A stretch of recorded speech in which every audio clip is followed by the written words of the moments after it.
How to fix Elden Ring not launching error on Windows. 1. Allow your game through Windows Firewall, like this. 2.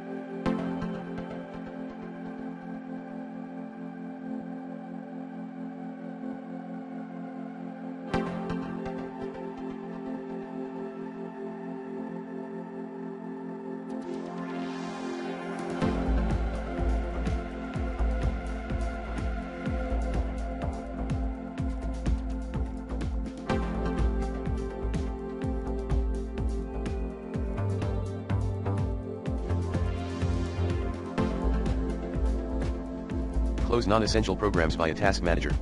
3.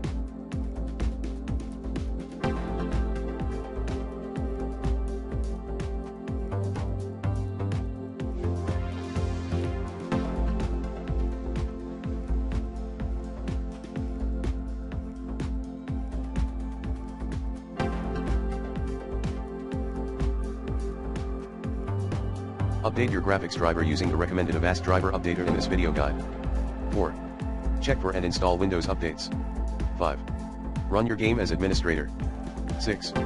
Verify integrity of game files.